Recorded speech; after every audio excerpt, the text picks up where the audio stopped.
참가 이야기를 해요. 참가. 그래서 소송 도중에 제3자가 소송에 참가하는 경우, 제3자의 소송 참가에 대해서 설명해요. 일단 그림으로 14-4 앞에 있는 그림을 머릿속에 항상 이미지를 갖고 있어야 돼요.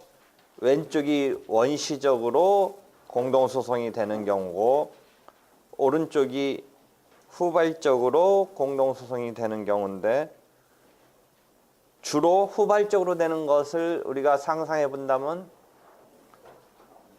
갑을 간의 1대1로 소송이 진행 중에 병이라는 제3자가 소송에 들어온다, 이런 이미지잖아요. 그래야지 후발적으로 공동소송이 되죠. 그러니까 그렇게 후발적으로 들어오는 경우를 이제 생각해 볼 때 그게 제3자가 소송에 참가한다, 제3자의 소송 참가가 되는 거죠. 그래서 제3자가 소송 참가하는 것에 관한 조문이 70조 예비적 선택적 공동소송이 끝나고 소송 참가라고 그래서 71조부터 펼쳐진다라고 그랬죠. 그래서 71조부터 그 86조까지 다수 당사자 소송에 있어서 이제 마지막에 그 조문 배치가 86조까지 되고 있죠.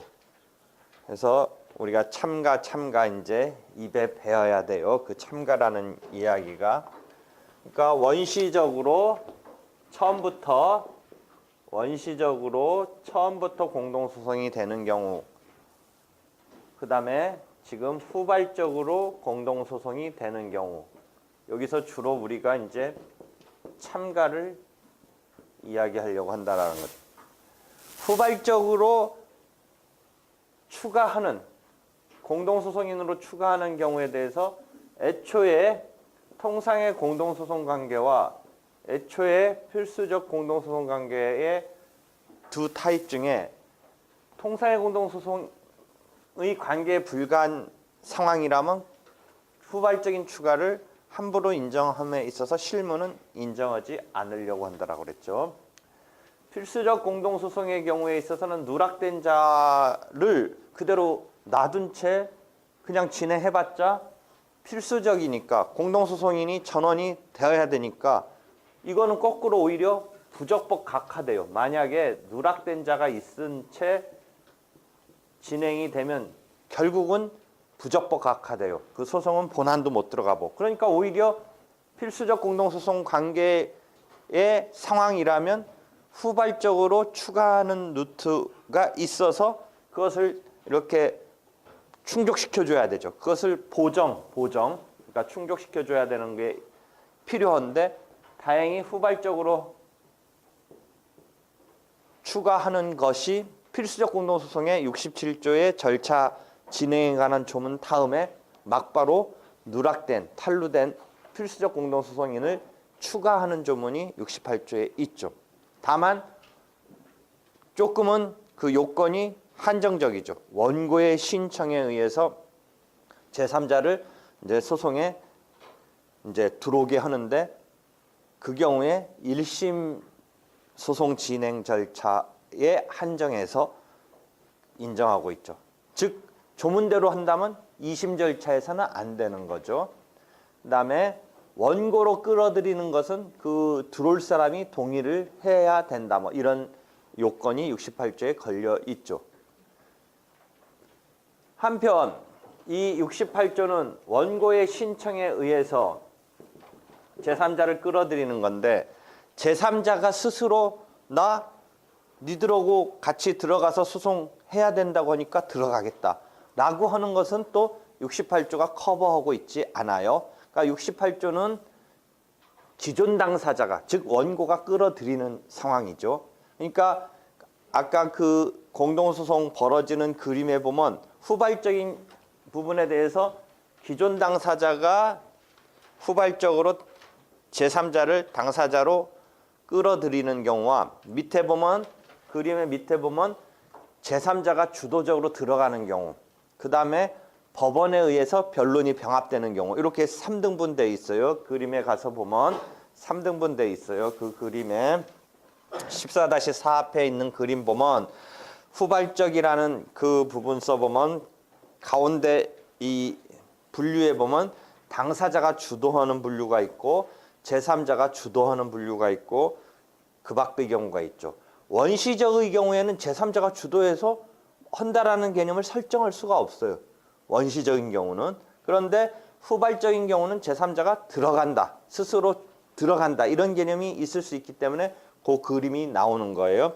그래서 68조는 어디에 배치되어 있냐면 당사자 주도의 고유 필수적 공동소송인의 추가라는 거기에 그림이 배치되어 있고 한편 68조 그 자체가 제3자가 들어가는 경우 주도적으로 제3자가 들어가는 경우 그러니까 기존 당사자가 제3자를 끌어들이는 경우는 68조가 커버를 하는데 제3자가 스스로 들어가는 경우는 68조가 커버를 안 하니까 이 경우에 하나 생각할 수 있는 게 스스로 들어가겠다라면 83조에 공동소송 참가로 들어가면 돼요. 83조에 공동소송 참가. 즉 여러 명이 같이 소송을 했었어야 되는 상황인데 무언가 이유 때문에 X1과 X2와 X3 정도만 소송을 수행하고 있는 이런 상황에서 예컨대 X4까지가 소송에 들어가야 되는 그래야지 이게 퍼펙트해져서 이제 부적법각화가 안 될 상황일 때 X1, X2, X3가 Y하고 소송을 하고 있을 때 스스로 들어가는 그러니까 68조는 이 원고가 이 사람을 들어오라고 법원에 해달라고 하는 그런 상황인데 반해서 X4가 스스로 들어가겠다라고 할 때는 어떤 조문이 하나 그래도 유용하게 쓰이냐면 83조의 공동소송 참가. 그럼 83조의 공동소송 참가의 의의는 어떻게 돼요? 판결의 합의락정, 판결의 효력을 받는 이런 상황에 있어서의 규율이에요. 판결의 효력을 받으니까 판결의 효력을 받는 사람이 당사자로 들어가서 자기 주장을 펼쳐야 돼서 공동소송인으로 들어가게 해주는 이런 조문이 규정이 83조인데 X4가 원래는 판결이 합의락정으로 내려져야 될 사람이니까 이 사람이 나도 여기 들어가겠다 해서 한 자리를 차지해요. 공동소송인으로 한 자리를 차지해요. 이건 통상의 공동소송 관계는 아니고 원래 합의락정이 필요한 관계니까 여기서 말하는 통상의 공동소송 관계에 있는 자를 추가함에 있어서의 그런 문제는 아니고 필수적 공동소송 관계인데 필수적 공동소송 관계에 있어서 스스로 제3자가 들어가려고 할 때 유용한 게 83조의 공동소송 참가에 의해서 들어가면 된다의 이야기예요. 이해되겠죠? 그래서 벌써 참가라는 것 중에 공동소송 참가라는 게 하나 나왔네요. 다시요. 누락된 필수적 공동소송에 있어서 그자가 이제 합류해야 되는데 누락됐기 때문에 그 다음에 필수적 공동소송은 그대로 가다가는 부적법 각하당하니까 그자를 기존 원고가 끌어들이기 위해서는 68조로 가면 돼요. 한편 그자 스스로 들어오겠다라고 한다면 굳이 그자 스스로 자기가 들어가겠다라 한다면 어떤 식으로 할 수밖에 없느냐? 83조의 공동소송 참가에서 이렇게 들어가는 루트가 있을 수는 있다예요. 그래서 공동소송 참가에 대한 개념을 조금 지금 이야기를 했어요. 그러니까 참가는 어느 한쪽으로 이루어지는 것이다. 의 경우에요.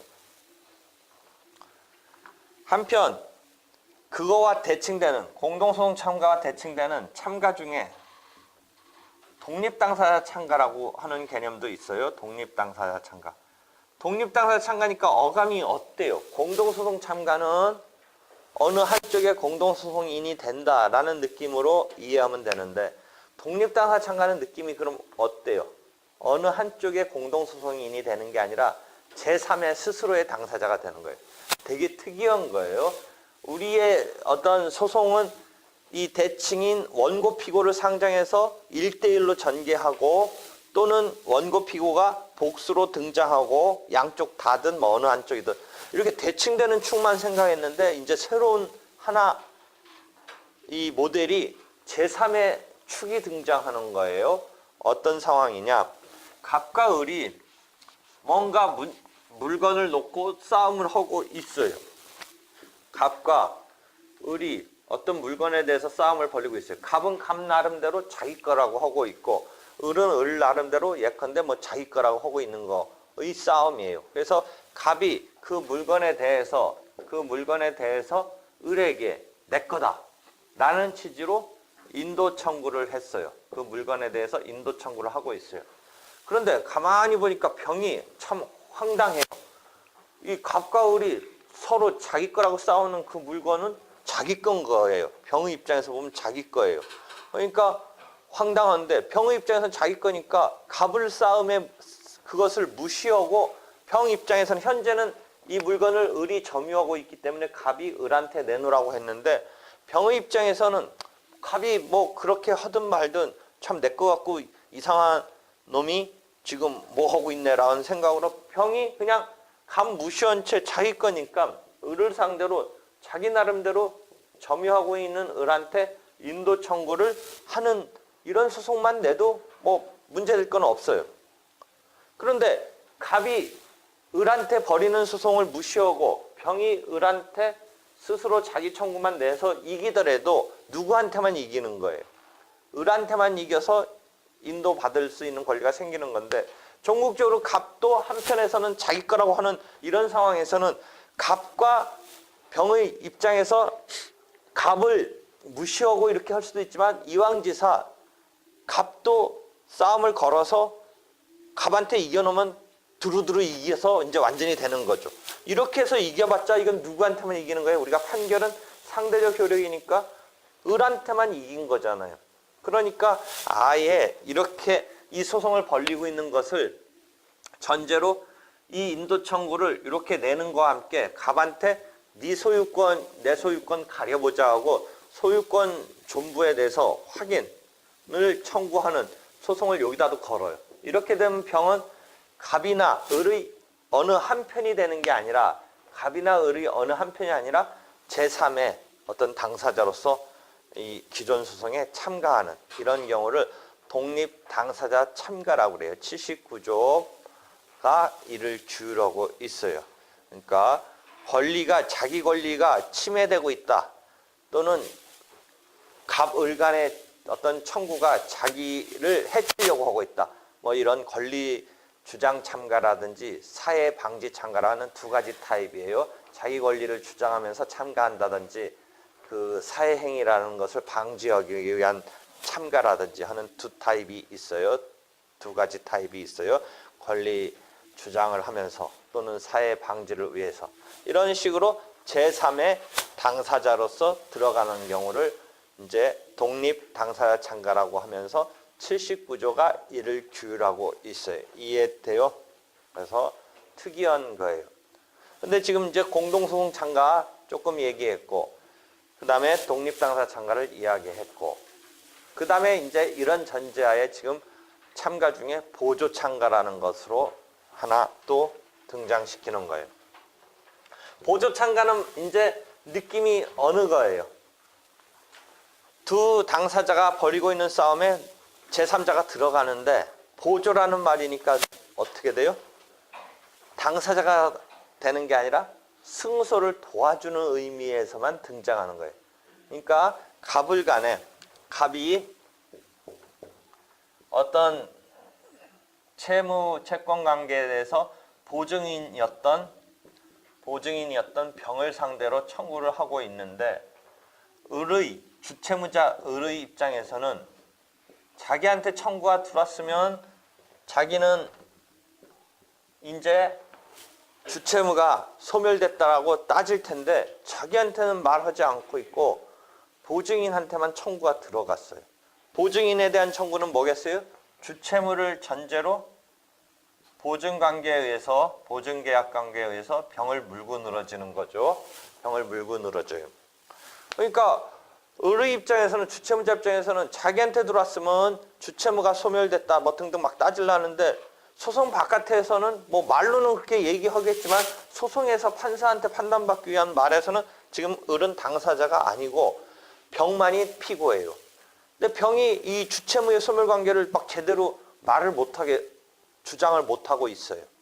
그러니까 자기 입장에서는 만약 병이 주채무의 소멸을 주장해서 막아내면 좋은데, 병이 지면, 즉 갑이 이기면 병은 갑한테 물어주고 나중에 자기한테 구상할 위험에 자기는 처해 있어요. 이걸 막아내면 다행인데 여기서 깨지면 자기한테 들어올 것 같아.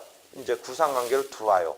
그러니까 주채무자 입장에서는 보증인한테 들어간 청구에 대해서 주채무의 소멸 등을 보증인이 제대로 방어를 펼치게끔 도와주고 싶어요.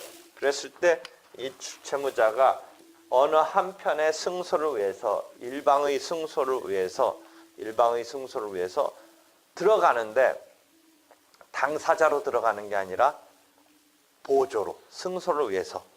그래서 눈으로 보는 이렇게 상황은 제3자가 등장하니까 당사자로 등장하는 것처럼 보이는데, 이 경우는 이 사람이 당사자로 등장하는 건 아니에요.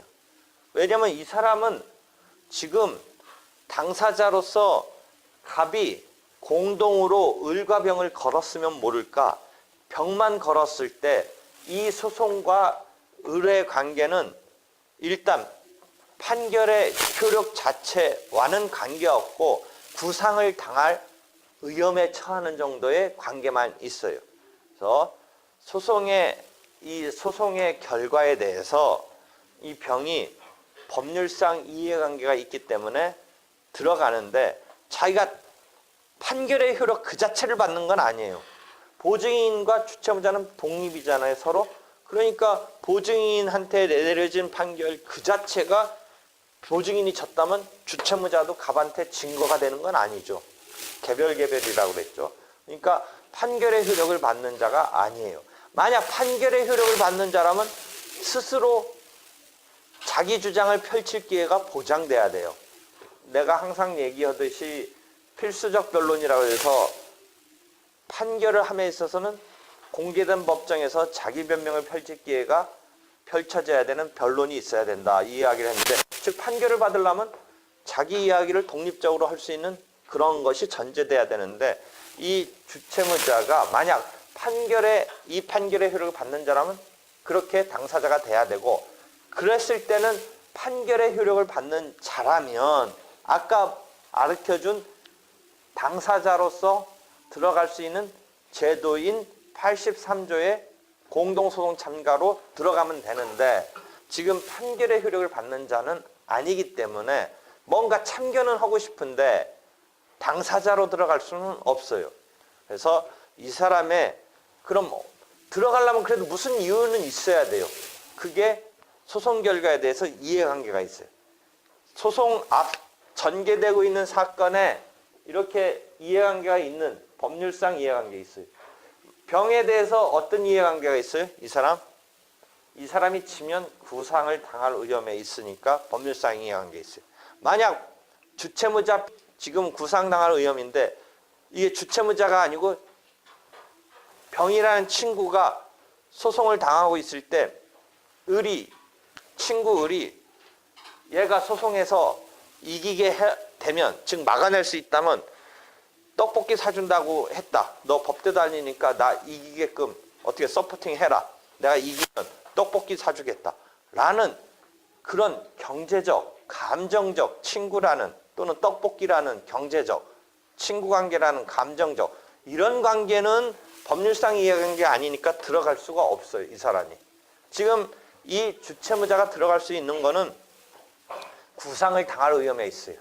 주채무자로서 보증인이 깨지면, 패소하면 자기는 구상을 당할 위험에 있으니까 이러한 법률상 이해관계가 있어요. 그런데 그런 법률상 이해관계 중에 최고 이해관계가 막 그냥 그대로 전달된다라는 이해관계는 판결의 효력을 받는 정도의 이해관계라면 그냥 다이렉트로 막중하게 지금 이해관계가 있는 이런 상황으로 볼 수는 있는데, 이런 경우라면 단순히 보조 참가에 그치는 게 아니라 당사자가 될 수 있는 공동소송 참가를 할 수 있는데 그 밖의 이해관계라면 법률상 이해관계 중에 판결의 효력을 받는 거 말고 그 밖의 이해관계라면 이 보조 참가 정도에 그치는 거예요. 여러분이 지금 공동소송 참가, 보조 참가, 독립당사자 참가 막 이 용어를 구사하고 있는데 보조 참가는 이제 71조부터 펼쳐지고 있어요. 그래서 교과서는 지금 참가라는 제3자의 참가라는 것 중에 첫 번째 참가가 지금 보조 참가로서 71조 이하의 예비적 선택적 공동소송에 관한 70조 조문 다음에 보조 참가의 조문이 등장하는 이런 상황에서 지금 보조 참가 이야기를 하고 있는 거예요. 머리가 이제 뱅뱅뱅뱅 돌아요.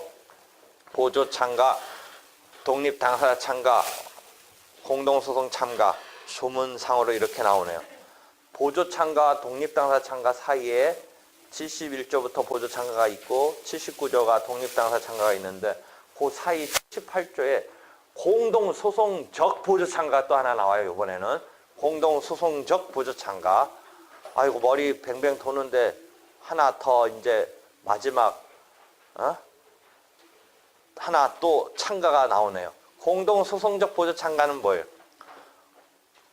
이렇게 용어의 국어학적 배치해 보면 공동소송이 더 핵심어예요? 보조 참가가 핵심어예요? 공동소송적 보조 참가니까. 보조 참가가 핵심 무게중심 있는 말이고 그 앞에 거는 이제 뭔가 필요 때문에 이렇게 부가시킨 말이죠. 그러니까 기본은 보조 참가인데 뭐 급이에요? 공동소송인급의 보조 참가예요. 그러니까 뭐하고 사이에 있는 것 같아요. 공동소송인으로 참가하는 경우와 보조 참가하는 경우의 사이에 그런 느낌이에요. 그래서 조문도 보조 참가의 77조 다음에 78조에 배치되어 있네요. 공동소송적 보조 참가.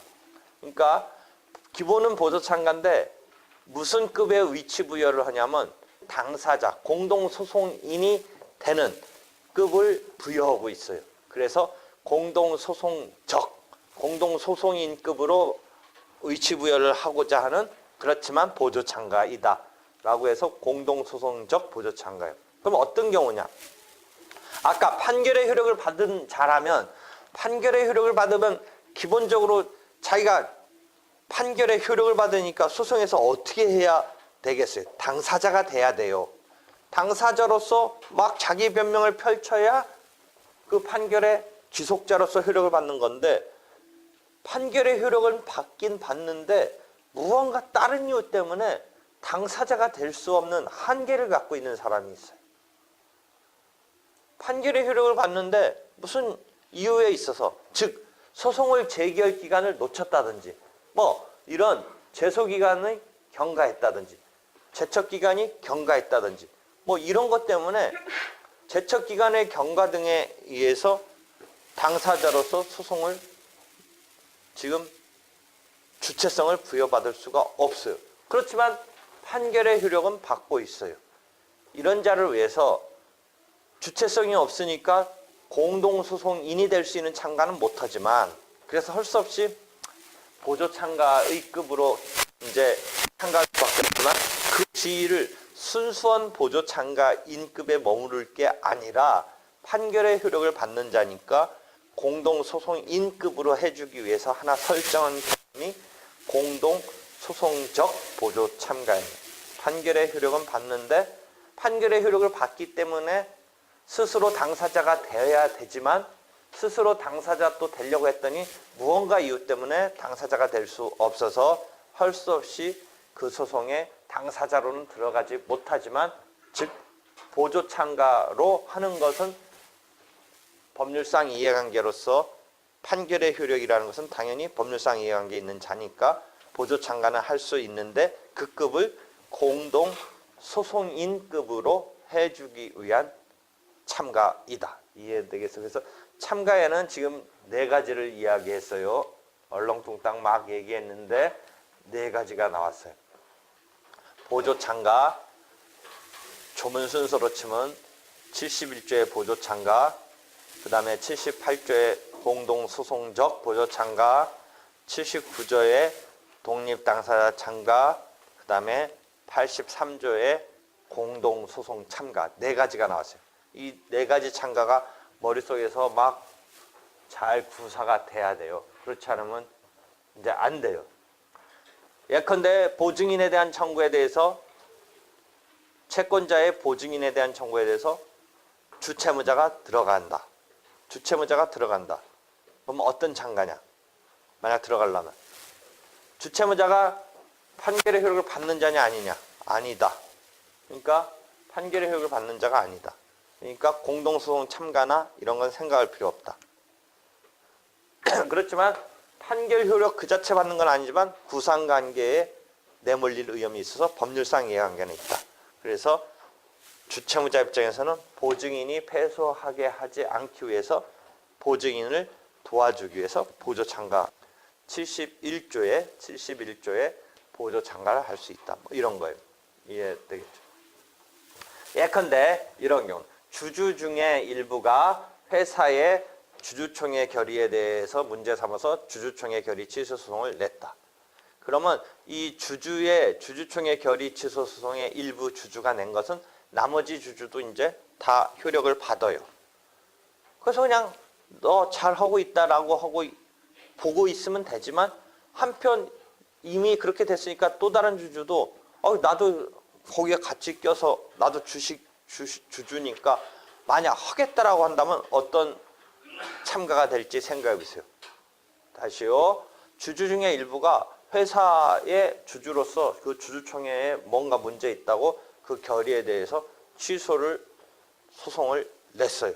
그래서 그냥 나온 판결이 나머지 주주가 가만히 있으면 이제 그 사람들이 잘 싸워서 뭐 나온 결과 등을 뭐 받아들이면 되는데 나도 뛰어들겠다라고 했을 때는 판결의 효력을 받는 자니까 이제 공동소송 참가를 할 수 있는 거예요. 일부 주주의 주주총회 결의 취소 소송에 대해서 또 다른 주주들이 그 소송에 만약 들어간다면 판결의 효력을 받는 자니까 공동소송 참가를 할 수 있다예요. 이해되겠죠?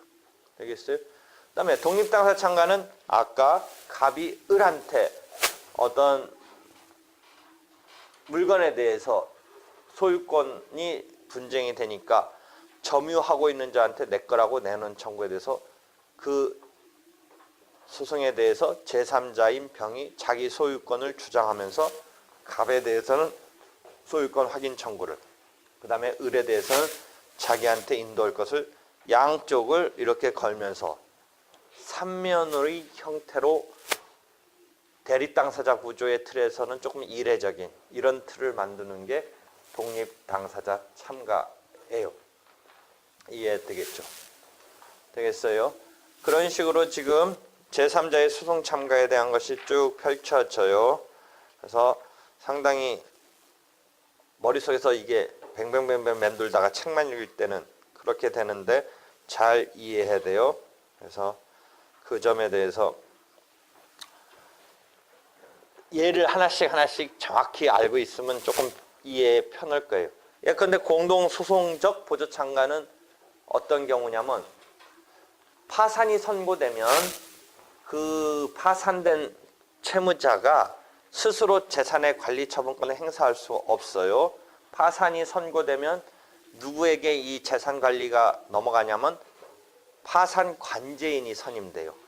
그 다음에 재산 관리권이 파산 관제인이 선임돼서 넘어가니까 만약 소송의 필요성이 있다면 그 물건 등에 대해서 파산 관제인이 당사자 적격이 있게 돼요. 그럼 파산 관제인이 당사자 적격을 갖게 되는 것은 여러분이 앞에서 이제 배우는 개념 중에 또는 아까 하나 나온 개념 중에 제3자의 소송 담당이 되는 거예요. 원래는 자기 재산에 대한 것은 자기가 이제 싸움이 나면 분쟁이 생기면 해야 되는데 파산이 선고됐기 때문에 파산자는 이것을 행사할 수 없고 누구한테 맡겨져 있냐면 파산 관제인에게 맡겨져 있어요. 실체법에서 관리처분권을 파산 관제인에게 맡겨놨기 때문에 그 물건에 대한 분쟁이 있을 때의 소송도 파산관제인이 수행하게 돼요. 그래서 파산관제인이 원래의 기속 주체인 파산자를 이제 대신해서 소송의 당사자가 되니까 제3자의 소송 담당이 되는데, 그 제3자의 소송 담당 속에서 임의적 소송 담당과 법정 소송 담당이 있다라고 하면서 아까 선정 당사자 제도는 임의적 소송 담당이라고 했는데, 파산관제인은 파산법에 의해서 그러한 소송을 수행할 수 있게끔 됐으니까 법정 소송 담당이라는 성질을 갖게 돼요. 하여튼 파산관제인이 소송을 수행하게 되는데 파산자 스스로가 파산관제인 소송 수행에 대해서 자기가 들어가려고 그래요. 즉 우리가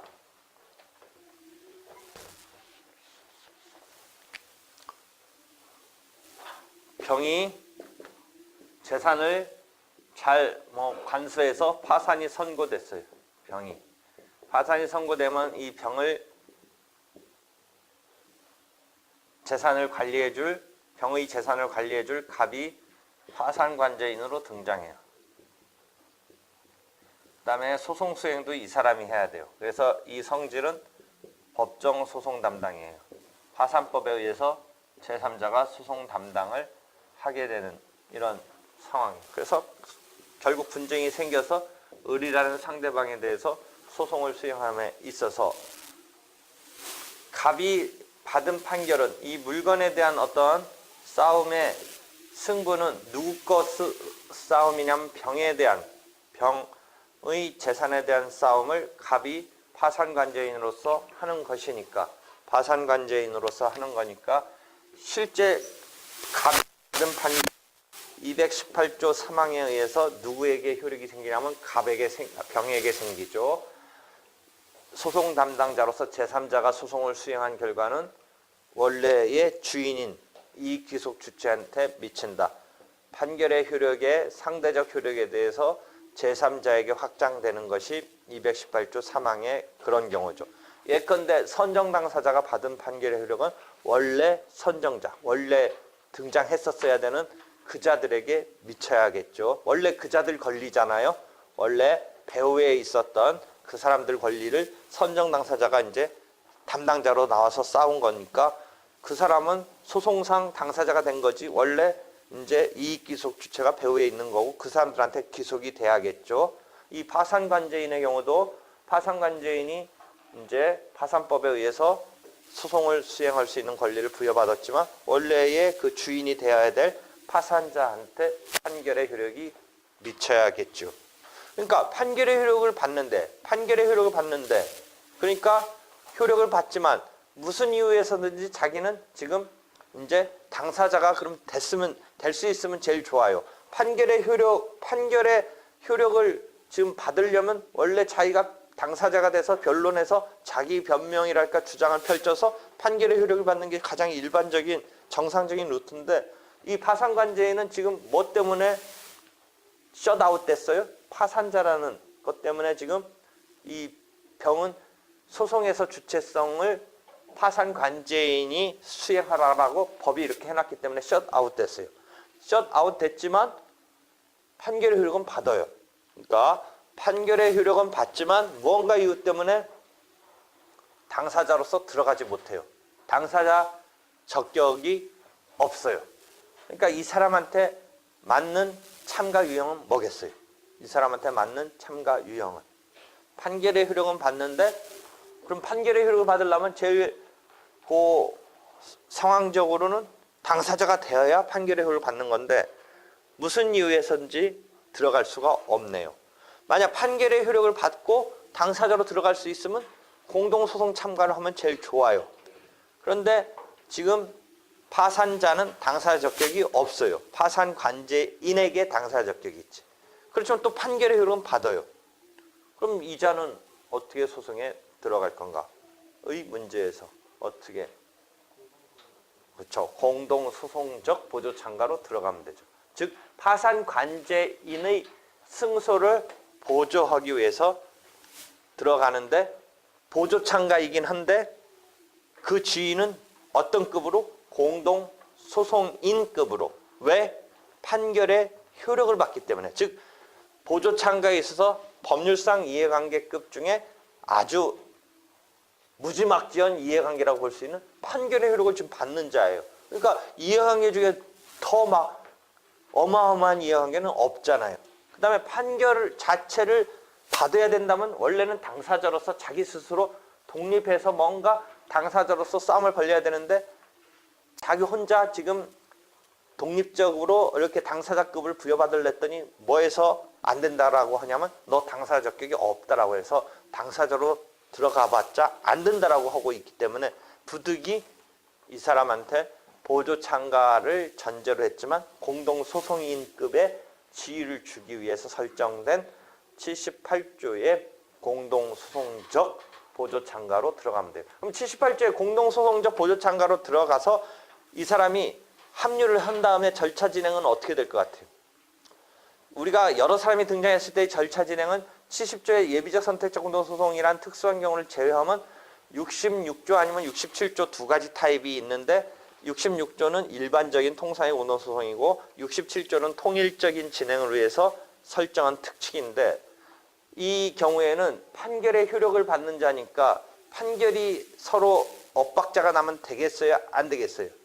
안 되니까 66조를 하겠어요? 67조에 의해서 절차 진행을 해야겠어요?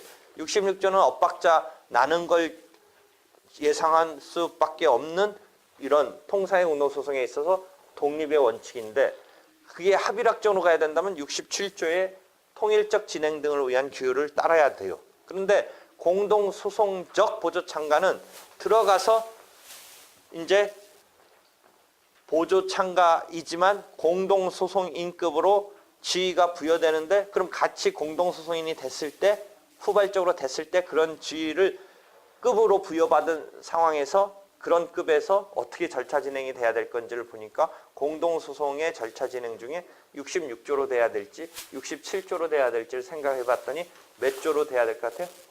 67조로 돼야 될 것 같죠. 그래서 78조 조문을 봤더니 67조를 준용하라라고 되어 있죠. 78조의 조문에 보면 그렇게 되어 있지 않아요? 공동소송적 보조 참가의 경우에 67조를 준용한다 이렇게 되어 있어요? 안 되어 있어요? 되어 있잖아요. 그러니까 그렇게 조문이 되어 있지만 조문 보고서 찾아서 그렇구나라고 이해하는 게 빨라요? 내 지금 설명대로 하는 게 빨라요? 설명대로 하면 안 해도 되잖아요. 그죠? 그러니까 내가 얼마나 착한 민사소송법, 착한 사람이에요. 착한 교수예요. 그죠? 그렇게 해서 이렇게 공부를 하면 돼요. 그러니까 공동소송인급으로 늦은 이런 이제 공동소송적 보조 참가의 제도를 이제 우리가 이해했는데, 공동소송인급으로 들어가면 절차 진행이 이제 어떻게 될 건가를 생각했더니 66조가 아니라 67조에 의해서 진행하면 되겠다라는 생각을 할 수 있고, 다행히 조문 보니까 그런 이야기를 하고 있네요. 이해되겠죠? 알겠어요? 그렇게 해서 공동소송적 보조 참가까지 이해됐어요. 근데 조문이 공동소송에 대해서는 다 한두 조문만 갖고 있는데, 유독 공동소송이라고 어떻게 본다면 엄밀하게 말하면 주체적인 당사자도 될 수 없다라고 설정해놓은 보조 참가는 조문이 몇 개가 깨알같이 있어요. 오히려 71조부터 77조까지 막 조문이 있네요. 거기에 우리가 공동소송, 다수당사자 소송 막 이런 얘기할 때 제3의 어떤 사람이 등장하기 때문에 복수의 이런 사람으로 보긴 하지만, 보조 참가인은 엄밀하게 말하면 1대1의 대립주체 속에 하나의 당사자가 되는 게 아니라 그냥 보조자로 들어가니까, 실질에서 볼 때는 그냥 그 속에 기존 당사자 속에 그냥 흡수돼 버리는 이런 개념인데, 조문은 오히려 많이 차지하고 있네요. 조문 희한하게 그렇잖아요. 그러니까 하나의 당사자가 등장한다는 그림상의 이런 상황에서는 분명히 뭔가 하나 더 등장하고 있는데, 실질을 보면 이건 당사자가 아닌데, 보조 참가인인데, 조문은 그래요. 거기 당사자, 다수당사자, 복수당사자, 공동소송 여기서. 그거는 왜 그러냐면, 다른 공동소송은 공동소송인이 되면 아까 말한 대로 절차 진행은 66조에 의하냐 67조에 의하냐 우리가 머릿속에 떠올리면 되는데, 보조 참가의 경우는 당사자가 되는 게 아니니까 그런 것에 대해서 새롭게 막 우리가 이미 갖고 있었던 1대1 사건에서 소를 제기하고 변론을 열고 판결을 하고 뭐 이런 것에 대한 메커니즘과 다른 어떤 종속된 어떤 사람을 등장시키는 개념이니까 그런 거 가지고 다 우리가 생각해낼 수가 없으니까 생으로 조문으로 만들어준 거예요. 보조참가는 우리가 기존 1대1 당사자 소송에서 여러 명의 당사자가 등장했을 때 어떻게 될 거냐. 그런 것에 의해서 생각할 수 있는 변수로 커버를 못하는 그런 보조자, 보조참가 하는 보조로 등장하는 사람이 여기서 설정한 개념인데 그렇다면 이 사람의 지위를 또는 절차 진행을 어떻게 할 건가. 뭐 이런 것에 대해서 조문이 조금 많아진 거예요. 그래서 보조참가가 되면 그 사람의 지위는 당사자가 아니고 즉 병의 승소를 위해서 들어간 거니까 병만이 당사자죠. 갑과 병만이 당사자고 갑과 병이 당사자이기 때문에 을은 당사자가 아니고 보조참가이다라는 이 상황에서 의 지위가 어떻게 되냐. 여기에 기본적으로 종속된 지위예요. 이 사람 이상을 자기가 얘기하면 안 돼요. 그 다음에 이 사람이 아니라는 것을 자기는 막 하려고 하면 안 돼요. 그것을 종속지위라고 하는 거죠. 그러니까 병한테 피해되거나 막 병도 이미 할 수 없는 행위를 막 한다든지 이러면 안 되는 거예요. 이해되겠죠? 여기에 종속돼요. 그렇지만 그래도 하나의 이렇게 뭔가 보조자이지만 뭔가 등장하는 사람이니까 기본적으로 뭐 서류를 송달한다든지 하는 이런 거에는 그래도 하나의 주체 비슷하게 역할을 할 수 있게끔 송달 같은 것은 독립적으로 해줘요. 그런 거는 어쩔 수 없이 독립적인 지위를 주지만 어떤 실질적인 막 주장을 펼치는 데 대해서는 병을 이겨내면서 뭘 한다든지 하는 것을 상황을 설정할 수가 없어요. 승소를 위해서 도와주러 들어가는 사람이니까. 그러니까 병이 이미 할 수 없는 행위는 할 수 없어요. 우리가 앞에서 민사소송에서는 자백되면 함부로 이제 구속되고 법원도 당사자가 자백한 거는 그대로 사실 인정에 기초로 해야지 뭐 더 실질을 파헤칠 수가 없어요. 근데 병이 자백해 놓은 것을 막 을이 아니다라고 부정한다든지 이런 거 할 수가 없어요. 그다음에 병도 할 수 없는 거 이런 거 할 수 없고 병이 뭐라고 대답한 것에 대해서 반대로 얘기할 수도 없고 뭐 이런 지위예요. 그것을 종속적 지위라고 하고 그래서 71조 다음 75조 막 이런 데 보면 그런 병의 지위에 대한 설명 때문에 조문이 71조부터 77조까지 있고 71조부터 77조까지 어떤 조문이 다른 참가보다 많이 여기에 따로 설정해서 나타나고 있어요. 그래서 그런 등등. 그래서 조문이 어떻게 돌아가는지 보세요. 우리가 70조 예비적 선택적 공동소송 다음에 71조부터 77조까지가 보조 참가에 관한 거예요. 그래서 77조 등에 있어서 보조 참가까지 마치고 그다음에 78조가 공동소송적 보조 참가고 그다음에 79조, 80조가 독립당사자 참가고 79조에 독립당사자 참가를 하면 80조가 소송 탈퇴라는 이런 상황을 규율하고 있어요. 소송 탈퇴라는 어감 알겠죠? 용어 알겠죠? 기존 당사자가 새로 참가자가 들어오니까 나 그냥 소송에서 나가겠다고 탈퇴할 수 있는 여지를 주고 있어요. 그래서 80조의 소송 탈퇴. 그다음에 81조의 참가 승계, 82조의 인수 승계는 한번 이야기를 했어요. 변론 종결 후에 승계인에게는 판결의 효력이 생긴다라는 218조 1항의 뒷문장 이야기를 하다가 소송 도중에 승계가 일어났을 때 그럼 어떻게 하느냐. 218조 1항의 뒷문장은 변론 종결 뒤의 승계의 상황의 판결의 효력과 관련된 조문을 설명했는데 변론 종결 뒤가 아니라 소송 도중에 승계가 있으면 어떻게 되느냐의 상황에서 나중에 다시 설명하겠지만 앞에서 조금 설명했어요. 참가 승계, 인수 승계라는 81조와 82조를 설명했어요. 그 다음에 83조에 공동소송인이 되는 참가로서 공동소송 참가가 있네요. 83조가 공동소송 참가. 그래서 그 조문이 있고 그다음에 84조, 85조, 86조가 소송고지라는 즉 참가할 수 있는 어떤 그런 사람한테 이 소송 계속 사실을 가르쳐준다, 고지한다. 뭐 이런 개념이 하나 있네요. 86조까지. 그래서 소송 고지를 하면 86조에 보면 고지가 됐을 때 그 참가할 수 있는 사람한테 이 소송이 열리고 있다라고 가르쳐줬는데 그 사람이 참가하지 않더라도 어떤 효력이 생긴다라는 이런 참가적 효력이라고 우리가 부르는 그런 것 등에 대한 뭐 고지의 효력, 논란은 있지만 참가적 효력이라고 보는 그런 조문이 하나 있어요. 그렇게 해서 86조까지가 다수 당사자 소송이 등장하는 조문의 흐름이에요. 그 다음에 한 항목이 바뀌면서 87조는 소송 대리에 관한 조문으로서 변호사 대리 원칙 등에 대한 조문이 87조부터 펼쳐져요.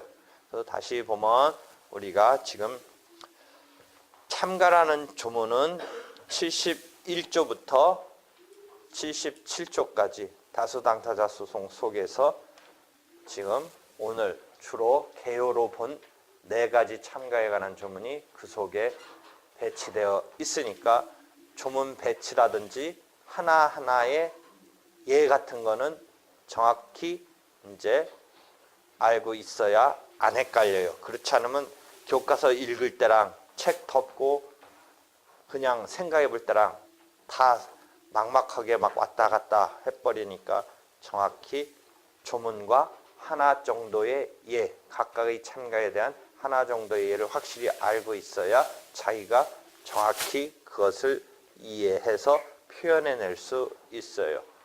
이해하겠어요? 여기까지 질문 있으면 해요.